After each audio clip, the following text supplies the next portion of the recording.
Hey guys, welcome to the episodes Be College Bound with Ivy Bound. I'm your host, Ruchi Escotari. I'm super excited that you've joined me.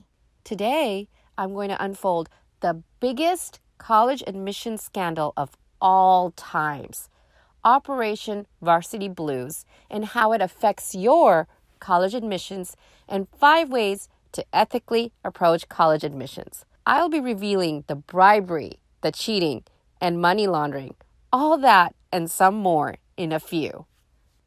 Be College Bound with Ivy Bound is a series designed for people like you, high schoolers, and their parents, where I advise, guide, and support you through your college admissions journey, offering you admissions tips, tricks, and secrets to stand out and present your best self on your college applications. These strategies are easy to implement, yet very impactful, helping you to get admitted into the college of your dreams and create a future that you would love. Do you want to get into your dream school? Of course you do. Well, stay tuned.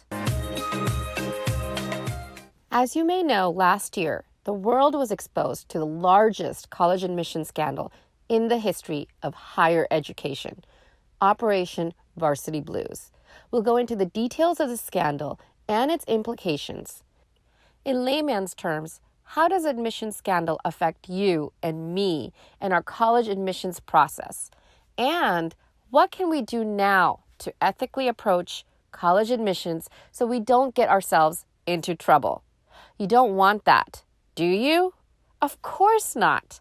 Don't worry, we're going to get through your college admissions journey together. Yes, we're in it together. And at the end of each episode, I offer live office hours with myself, Ruchi Escotari, where I answer 3 college admissions questions that high schoolers or their parents post. Today, I will be answering the following questions. 1. Being an Asian American, an Indian, is it better for me to leave out my ethnicity on the college applications so I'm not stereotyped as an Indian? 2. How early should I plan out my college visits? 3. I'm a sophomore who will be planning my junior year classes.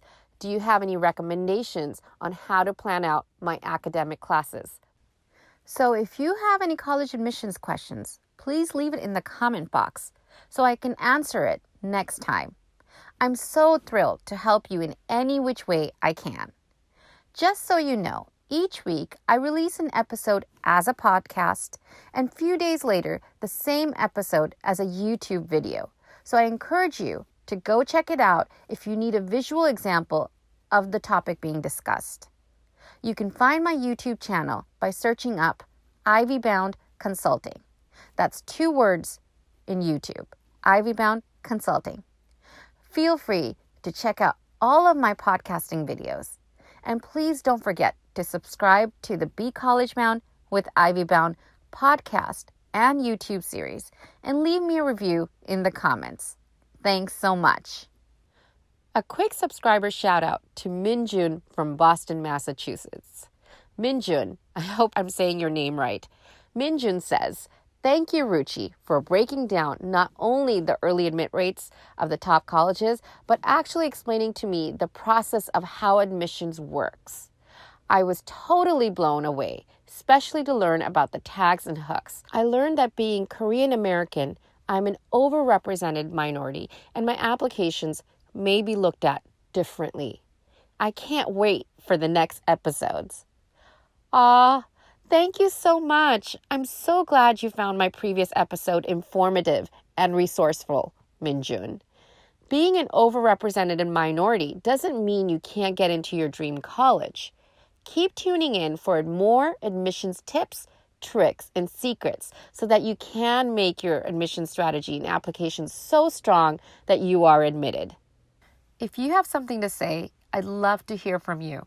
Subscribe to my podcast or YouTube series and leave me a comment. I enjoy reading each and every one of them.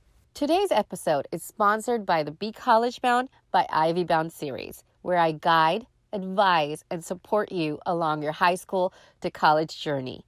I have a lot of exciting episodes planned for the year, It's everything and anything under the sun about college admissions. So please subscribe, rate, and leave me a review. If you have a burning college admissions question that you want me to answer in the live office hours with Ruchi Escotari, then write the question in the comments below. Please continue to listen to the Be College Bound with Ivy Bound podcast or watch the YouTube video series. Click the link to start listening or watching now at www.ivyboundconsulting.com/podcast. As I bring massive clarity and integrity into the college admissions process, I have helped many high schoolers through their journey with the products and services offered at highly-selective.com, and I hope to help countless more. Okay, are you ready for this? Are you ready to hear the extent these parents went to get their child or children admitted into the highly selective college of their choice? The purpose of this episode is for me to explain to you the implications of Operation Varsity Blues. By no means is my intention or this episode to defame the individuals involved or a certain socioeconomic class. Without further ado, let's get started. As you may know, last year, the world was exposed to the largest college admission scandal in the history of higher education, Operation Varsity Blues. The ringleader, Rick Singer, CEO of Key Worldwide Foundation, orchestrated a conspiracy involving 50 people and revealed to the world the dark and the dirty side of college admissions. Charges included those of bribery, cheating, money laundering, racketeering, and mail and wire fraud. Those arrested included 2 SAT, ACT administrators, 1 exam proctor, 9 coaches at elite schools, 1 college administrator, and 33 parents. The 8 highly selective and reputable universities that were engulfed in the scandal included USC, Yale, Stanford, Georgetown, Wake Forest, UCLA, UC San Diego, and the University of Texas at Austin. To give you the big numbers, the Chronicle of Higher Education states 8 universities were involved, 11 college employees, 9 named, 2 unnamed. Just a side note, these 2 unnamed employees must be very high up on the ladder. It also included 45 students, 3 of those who didn't ultimately enroll, with $5.9 million, yes, $5.9 million paid directly or indirectly to college employees. That's a huge heist.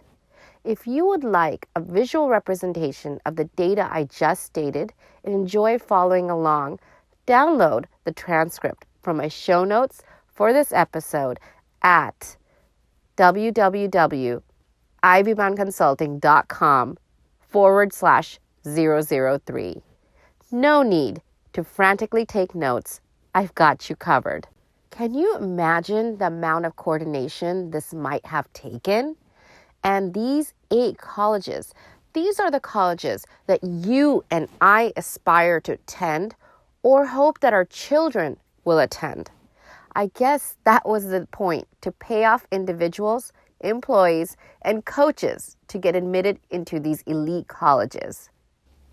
Being a college advisor, I strive for each and every one of my students, who I really think of as my own children, to get into the best college that they possibly can get into.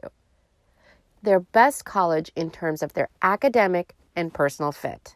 Even I am sometimes asked if I were to write the essays for a student or to complete the entire application myself in return for a hefty consulting fee. I am so happy to say that I only follow the ethical and correct path towards college and say no to these unethical and wrong asks. Follow only the ethical and correct path, and that's what I want for my students. And being a parent of a high schooler myself, I understand the stress, pressure and the prestige that goes along with your child getting admitted into the top colleges. I totally get it. I want the same for my daughter, and I would be one of those parents. Yes, one of those parents who sticks a sticker on the back of my car and proudly boasts to the world that my daughter attends Harvard, Stanford, or any of the top 25 to 50 nationally ranked colleges. I want that for my daughter, but not at the expense of me going to jail and my child having her admissions rescinded from the college she strives for. So I advise you, as your college advisor and your confidant, to follow the ethical way by listening to admission tips, tricks, and secrets that I provide you in the Be College Bound by Ivy Bound series to stand out and present your best self on your college applications. I honestly believe you reap what you sow. Sooner or later, your actions, whether they're good or bad, do catch up with you. And that's what happened to the parties involved in Operation Varsity Blues as they tangled their web with deceit, bribery, and cheating. 33 wealthy and influential parents were charged, including the television actresses Lori Loughlin and Felicity Huffman, the mastermind Rick Singer, and various university employees as they conspired to get these children into these prestigious colleges. What I'm about to give you are some snippets of this bribery, cheating, money laundering, racketeering, and mail and wire fraud played out in the biggest college admissions scandal to date. Sounds like all the elements needed for a juicy miniseries on Netflix. Don't you think? Lifetime actually aired a movie called The College Admissions Scandal in September 2019, right before Felicity Huffman's hearing. In this film, two wealthy mothers share an obsession with getting their teenagers into the best college possible. If you're into bribery, cheating, and lies, then this movie is a must-watch for you. It's available to you on Amazon Prime. I'll provide a link to the movie in the show notes at www.ivyboundconsulting.com/003. I'm about to reveal the tangled web of Operation Varsity Blues, giving you some examples of how the conspiracy planned out. John Wilson, the founder and CEO of a private equity and real estate development firm, is accused of bribing officials at USC, Stanford, and Harvard to facilitate admissions for his son and two daughters to those three schools. Wilson's company allegedly wired $500,000 in 2018 to Key Worldwide Foundation, Rick Singer's company. Moreover, one billionaire family paid Singer $6.5 million for their daughter's admission into Stanford. Her application to Stanford was embellished with false credentials for the sailing team, according to a court filing by prosecutors. The university expelled the student, according to a news report, but she and her parents have not been charged in the case. Stanford's sailing coach, who pleaded guilty, admitted to taking bribes to help some of Singer's clients, but he says he spent the money on the sailing program rather than himself. A bribe is a bribe, coach. Manuel Henriquez, founder of Hercules Technology Growth Capital, participated in cheating on college entrance exams on behalf of their two daughters on 4 separate occasions and to have bribed Gordon Ernst, the head tennis coach at Georgetown, to designate their older daughter a top tennis athlete to help her get into Georgetown.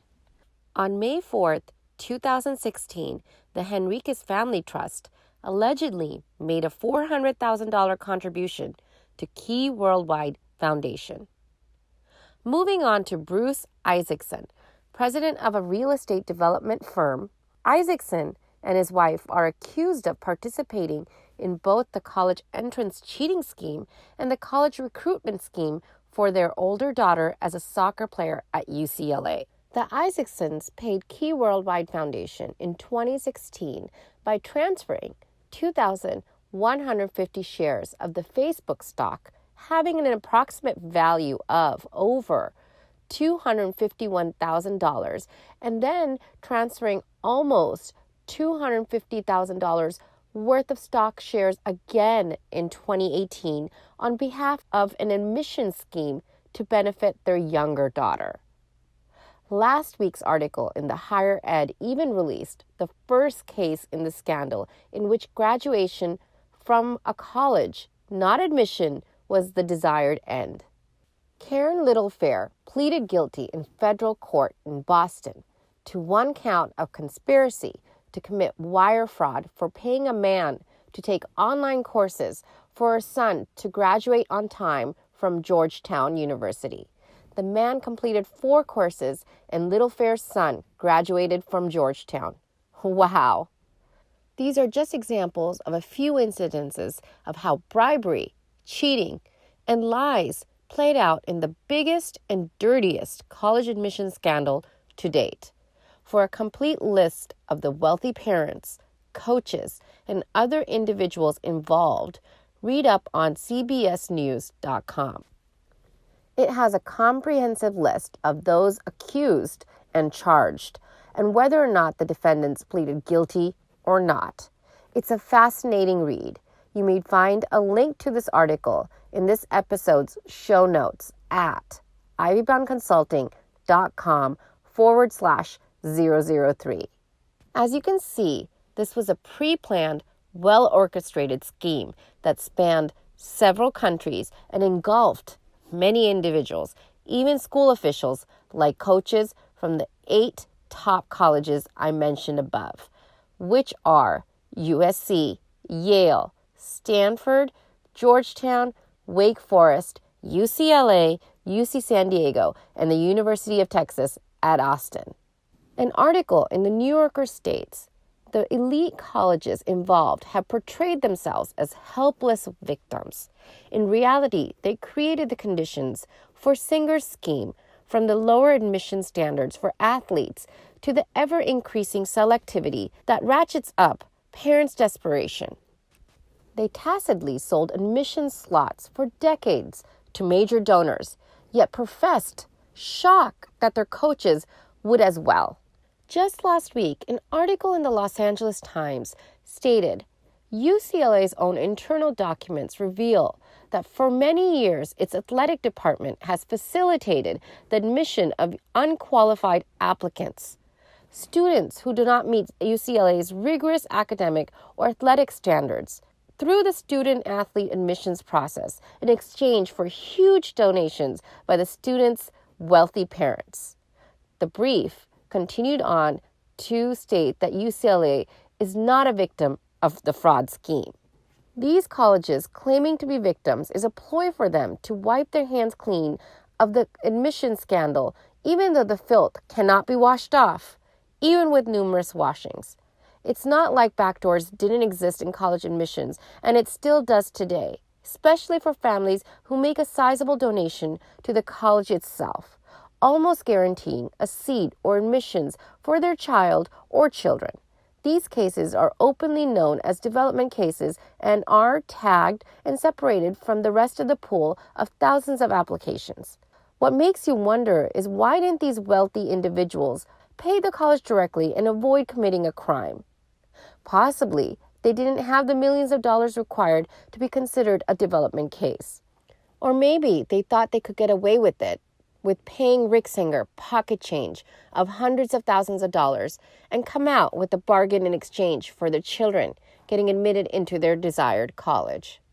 Rick Singer, previously a basketball coach himself, saw a loophole in the college recruiting process and the lenient admissions rules for the athletic recruits and literally banked on the situation. Some of the coaches that were deeply involved in Operation Varsity Blues were Donna Hino, Senior Associate Athletic Director at USC, who designated students as football, volleyball, lacrosse, and water polo recruits. Ali Karoshahin, the former head coach of women's soccer at USC. Laura Janke, the former assistant coach of women's soccer at USC. Jovan Vavivic, a former USC water polo coach. Rudolph Meredith, the former head women's soccer coach at Yale. John Vandermoor, the former sailing coach at Stanford. Gordon Ernst, former head coach of men and women's tennis at Georgetown. William Ferguson, the former women's volleyball coach at Wake Forest. George Scalado, the former head coach of men's soccer at UCLA. Michael Center, a former head coach of men's tennis at the University of Texas at Austin. Since then, these corrupt athletic coaches have left their respective universities, whether they resigned or were fired, but not without leaving a dent in the college admissions recruiting process. I'll soon discuss the implications on athletic recruit and how it may affect your college applications. Although there were many high-profiled, wealthy parents involved, the two actresses who really have been in the limelight, no pun intended, are Felicity Huffman and Lori Loughlin. I can't complete the scandalous story without mentioning the actions of these two actresses. In September of 2019, actress Felicity Huffman met her fate for her involvement with Operation Varsity Blues and paying $15,000 to have a proctor to correct her daughter's SAT answers. The Emmy Award-winning star of Desperate Housewives was sentenced by a federal judge to 14 days in prison, a $30,000 fine, and 250 hours of the kind of community service you shouldn't list on a college application. For many people, the sentence Felicity Huffman received was really a slap on her wrist and basically telling her, "Bad girl, don't do it again." What do you think? I would love to hear your thoughts on this college admissions scandal and the people involved. So leave your comments in the show notes for this episode at www.ivymonconsulting.com/003. The actress of the commonly watched show, Full House, Lori Loughlin, has a more controversial story with more serious punishments. Loughlin and her husband, Massimo Giannulli, are accused of paying bribes totaling $500,000 to have their two daughters designated as recruits to the USC's crew team in order to get them admitted into the school. Lori Loughlin and her husband pleaded not guilty to these allegations. Aside from bribery, other charges include conspiracy to commit mail and wire fraud and conspiracy to commit money laundering. Recent news states the government created a 526-page motion which releases dozens of heavily redacted emails, documents, and call transcripts to support its position, many of which include exchanges between the couple and Singer, covering how to create fake profiles of their daughters, including how the picture were to be falsified showing their daughter as a coxswain for crew. Other emails discussed how payments were to be made, where $50,000 was to be sent to USC Athletics Department and another $200,000 to Singer's fake charity. To top it all off, hear this. There were emails who included Massimo forwarding the invoice to his accountant and asking to write off the payment because it was money sent to charity. Can you believe this? Oh, what a tangled web Loughlin and her husband have weaved as they wait their sentence in months to follow. And the final question to ask is, what sentence did the mastermind Rick Singer get for the tangled web he weaved when he practiced to deceive? And more. Okay, I need a drum roll here. Rick Singer, owner of Edge College and Career Network and the CEO of his charity foundation, Key Worldwide, pleaded guilty for racketeering conspiracy and money laundering charges on May 12, 2019. He now faces a maximum sentence of up to 65 years in prison, though the government has recommended that Singer serve just 3 years of supervised release and a fine of up to $1.25 million. How many of you feel that the 3 years of supervised release is justifiable or another slap on the wrist? Again, I'd love to hear what you think, and you know the drill on how to leave me a comment. Even though Hoffman, Loughlin, Singer, and all people involved reaped what they sowed, let me ask you this. Who are the real victims of Operation Varsity Blues? It's us. We are the victims, regular parents and students like you and me who take an honest and earnest approach to working hard during their high school years and then following the rules to apply to selective colleges in hopes to get admitted into the college of their dreams. The question I am often asked by my hardworking students and their parents is, how do we stand out from other applicants the honest way and create impactful applications that help us get admitted to the colleges on our list? As I continue to bring more content in my podcast and videos, I'll reveal more admissions tips, tricks, and secrets to empower you and your child to present your best self during your college applications process. So continue listening to my podcast or watching a visual version of this podcast on my YouTube channel at Ivy Bound Consulting. And don't forget to subscribe. As an article in the New Yorker states, less understood is the repercussions extended beyond the families and colleges entangled in the scandal. The true victims were other and perhaps more deserving high school students and athletes. For every student who benefited from Singer's crimes, there was a student who aspired to attend premier schools and sports programs. Despite their stronger credentials, some were rejected. To students, the scandal shows that the college admissions game offers shortcuts. It makes me ponder upon a question that has been around for centuries and still looms in higher education. And it is higher education primarily for the wealthy and well-connected? When universities like Princeton, Harvard, Yale, and Columbia were originally created, they were definitely for the upper class and fostered a culture of creating pedigree, like the Rockefellers and the Kennedys, thus promoting legacy. While the advantage of legacy to some degree still exists today, many colleges since then have tried to even out the playing field through affirmative action and creating institutional priorities like increasing socioeconomic, demographic, and gender diversity. If you would like to learn about institutional priorities and the direct impact they have on your college applications and your admissions into a college, please listen or watch my previous episode at ivyboundconsulting.com/002. From my own experience in this year's early admissions for the class of 2024, I have seen more stringent review of the early applications, especially at the universities involved in the scandal and other top colleges. Early admissions is a round that is especially important for admitting athletic recruits, as coaches often want their admitted athletes to start training as soon as possible. Colleges like Stanford and Yale are raising the bar for these athletes, expecting them to perform academically well or as comparable as other applicants. I have an admissions tip for my athletes applying to colleges, which is, it is all the more important now that you perform well in your academic classes and tests, like the SAT or the ACT. Your athletic ability alone will not get you into Division I or Division III schools anymore. Good luck, and reach out if you need guidance. Just DM me at Ivy Bound Consulting on Instagram or PM me at Ivy Bound Consulting on Facebook. I would love to help in any which way that I can. Now that you've heard about the tangled web of deceit, bribery, and cheating in Operation Varsity Blues and the effects it has had on the college admissions process, I'd like to discuss ways you can still approach your college admissions journey the right way so that you do present your best self to the admissions officers at these colleges. The 5 ways for high-achieving high schoolers to ethically approach the college admissions process and stand out among other applicants are: 1. Highlight your strengths. Reflect on what makes you unique.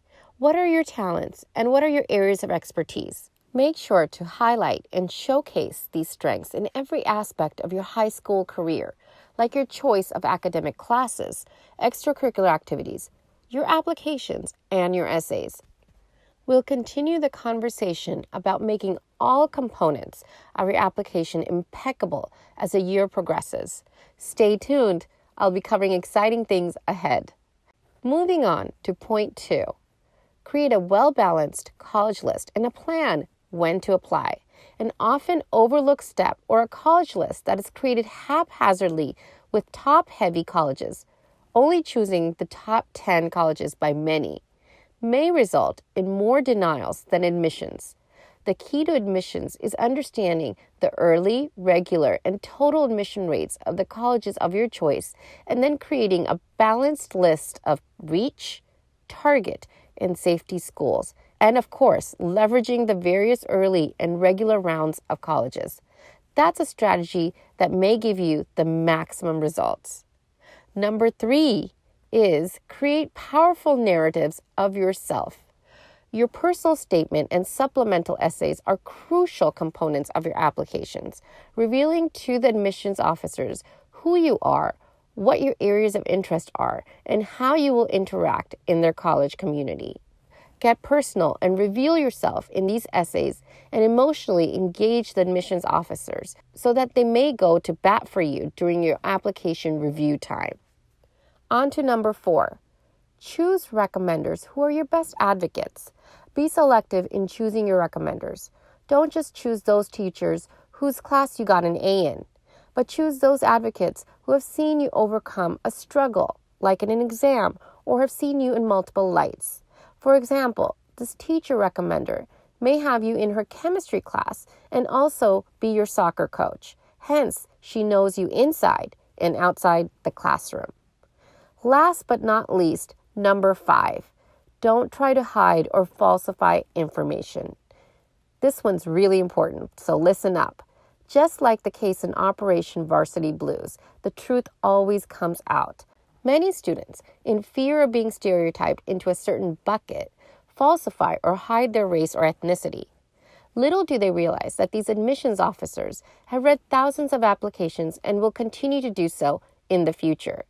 They're able to determine many ethnicities by the last name alone. The consequences of falsifying information may be getting denied admissions or more worse, including public defamation, jail time, and your admissions being rescinded from the college. So please don't do it. Don't hide or falsify anything. If there are certain circumstances that affected your performance during your high school years, speak to your counselor and have them communicate the situation to the colleges you are applying to. My goal is to help each and every student to apply and achieve admissions into their best fit colleges. Please use the tips I provide you to ensure a smooth and ethical college admissions journey. Take what you want, share it with your friends, and leave the rest. I'm leaving you with the infamous hymn and quote to think about. Be careful what you sow, for the seed will surely grow, and he who sows good seed today shall reap good seed tomorrow. This is from Sacred Songs number 2, 160. Okay, we're at the home stretch here. Before I move on to the live office hours with Ruchi Escotari, I wanted to announce our 3 lucky winners of the Jumbo 2020 Dry Erase Wall Calendars. The 3 winners for last week's podcast and video episodes are Katya from Miami, Florida, Justin from Bronx, New York, and Tara from Fremont, California. Thank you guys for becoming a subscriber. I hope you find the calendar helpful in the 2020 goal settings and wish you the best in your college admissions journey. Calling all my subscribers, if you'd like to be featured in Ivy Bound Consulting's Instagram and Facebook, screenshot yourself listening to this podcast or watching the YouTube video. 2, share it on your stories along with your biggest takeaway. 3, tag 3 friends. 4, don't forget to tag me at Ivy Bound Consulting and hashtag Ivy Bound Consulting Podcast or hashtag Ivy Bound Consulting YouTube video. Keep your ears and eyes open for another giveaway to be coming soon. I just love gifts, giving them and receiving them. Don't you? Okay, before we wrap up, let's have a quick office hour session with myself, Ruchi Escotari, where I end each episode with answering 3 real-time college admission questions. The first question is from Anya from Atlanta, Georgia. Being an Asian American and Indian, is it better for me to leave out my ethnicity on the college applications so that I'm not stereotyped as an Indian? Hi, Anya. That's a really good question because many Asian Americans, that's Indians, Chinese, Koreans, and other overrepresented minorities in an institution, do face a tougher college applications review. For the fact that the Asian American pool is comprised of very smart, exceptionally smart kids. Nevertheless, like I stated earlier in this episode, that these admissions officers have read thousands of applications and can figure out many ethnicities by your last name alone. Thus, it's better to be transparent rather than concealing or falsifying information. The consequences may be getting denied admissions, or much worse. So Ananya, be honest about your college applications and your ethnicity. That's the best advice I have for you. Be honest. Moving along to question 2. Tomar from Union City, California asks, how early should I plan out my college visits? Hi, Tomar. I really like students starting early with their college visits as early as their freshman year in high school. I know you may not know where you want to go at this stage, but visiting some local colleges gives you a sense of what to expect when in college. I suggest you take a day or two out for college visits during your spring break or in the summer, checking out various types of universities from large to small and in urban to rural settings. Tomar, in junior year, I hope you will have a working draft of your college list, and then you can actually go visit those campuses on your list. Happy traveling. Our final question for the day is from Ken from Carlsbad, California. Ken asks, I'm a sophomore who will be planning my junior year classes. Do you have any recommendations on how to plan out my academic classes? Hi, Ken. I'm glad you are already thinking about planning your academic classes. Planning is a must, especially if you're thinking about getting into a highly selective college.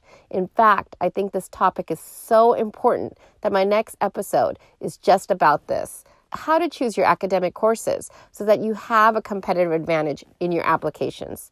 So definitely tune into these episodes as I provide you admission tips, tricks, and secrets in planning out your academic classes. Real briefly, the 2 recommendations I have for you now is 1, double check that you are meeting all your graduation requirements.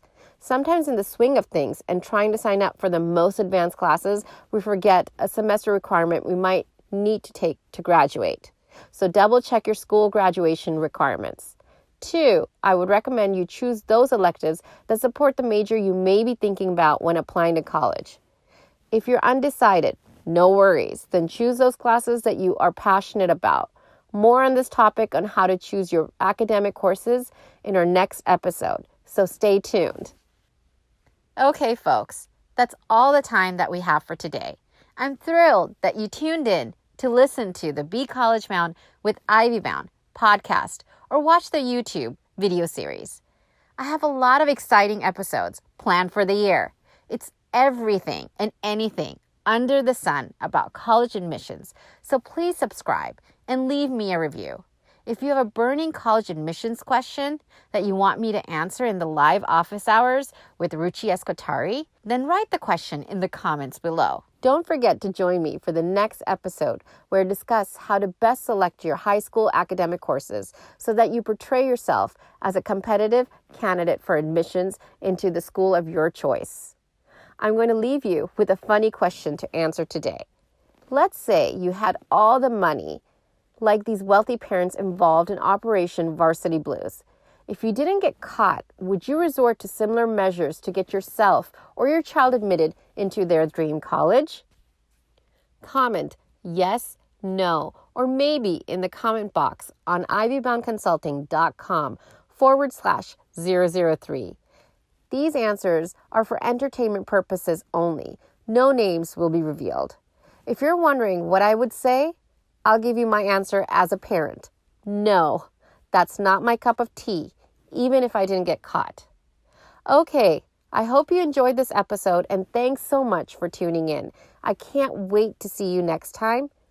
Bye for now.